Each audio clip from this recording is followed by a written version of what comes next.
Hi! Welcome to my vlog! Ang video ko for today is medyo iba kumpara dun sa mga dati kong upload dahil ito yung first review ko ng Growing Up Milk, yung pang 3+ years old. Ito yung Ascenda Kid versus Nido 3+. And of course, ang pagbabasehan ko ng comparison is yung nutrition facts and yung measurement na gagamitin natin is yung 100 grams of powder.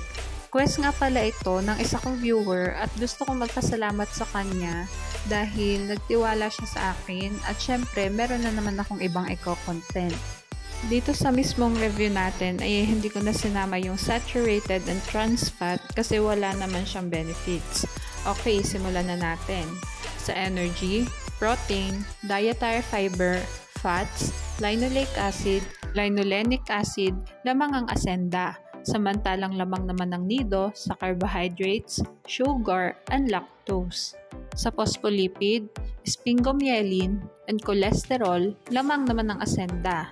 Samantalang lamang naman ng Nido sa DHA. Ngunit wala itong phospholipid and sphingomyelin. Lamang ang Ascenda sa first category. Sa vitamins naman tayo. Sa vitamin A, vitamin D, and vitamin K, lamang ang Ascenda. Samantalang lamang naman ng Nido sa vitamin E, vitamin B1, vitamin B2, and vitamin B6. Sa folic acid at pantothenic acid, lamang ang Ascenda. Samantalang lamang naman ang Nido sa vitamin B12, niacin, biotin, and vitamin C. Lamang ang Nido sa vitamins. Sa minerals naman, lamang ang Ascenda sa iron, copper, manganese, and iodine.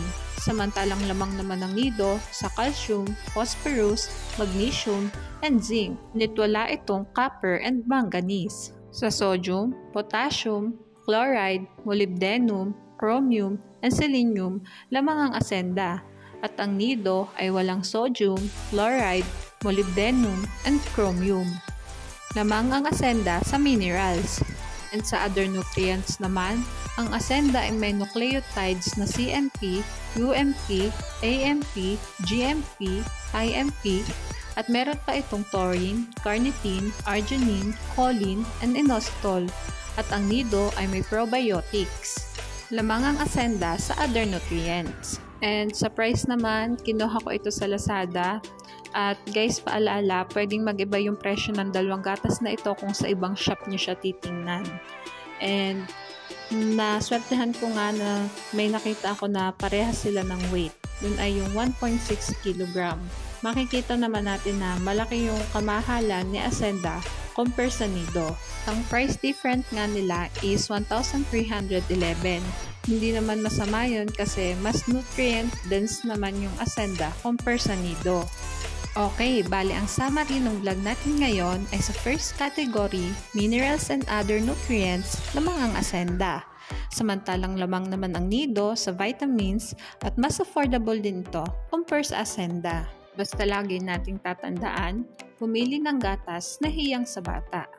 Okay, hanggang dito na lang ang vlog ko. Thanks for watching. Please like and subscribe for more videos.